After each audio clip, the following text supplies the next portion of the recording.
வணக்கம் மக்களே. இன்றைக்கி நம்ம பார்க்க போகிறது இன்னொரு சூப்பர் ஃபுட்டு எள்ளு.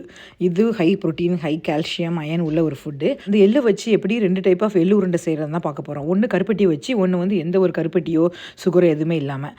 எள்ளு உருண்டை செய்கிறதுக்கு முதல்ல எள்ளு நல்லா ட்ரை ரோஸ்ட் பண்ணிடணும். அது 10 நிமிஷத்துலேயே ரெடி ஆயிரும். ஆறின பிறகு மிக்சியில் 1 கப்பு எள்ளுக்கு 1/4 கப்போட கம்மியாக கருப்பட்டி போட்டு மிக்சியில் 2 சுற்று சுற்றினாலே போதும். முதல்ல சாப்பிடும்போது வேணால் 1/4 கப்பு போட்டுக்கோங்க. அதுக்கப்புறம் கொஞ்சம் கொஞ்சமாக கருப்பட்டி குறைச்சிடலாம். உங்களுக்கு அந்த டேஸ்ட் ரொம்ப பழகிடும். எள்ளு டேஸ்ட்டு பிடிச்சிரும்.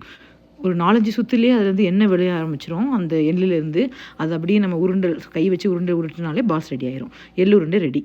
இப்போது கருப்பட்டியே இல்லாமல் இது பண்ணுறதுக்கு இப்போ பீனட்டு 1 கப்பு எள்ளுக்கு 1/2 கப்பு பீனட் போட்டு அதே மாதிரி 3 சுற்று சுற்றினீங்கன்னா அதுவும் நல்ல எண்ணெய் விட்டு ரொம்ப டேஸ்ட்டாக வந்துடும். இதில் எந்த ஒரு ஸ்வீட்டுமே இல்லவே இல்லை. இது கொஞ்சம் கலர் லைட்டாக இருக்கும், ஏன்னா இதில் வந்து பீனட் சேர்த்ததுனால. இது சுகர் பேஷண்ட்ஸ் கூட சாப்பிட்லாம்.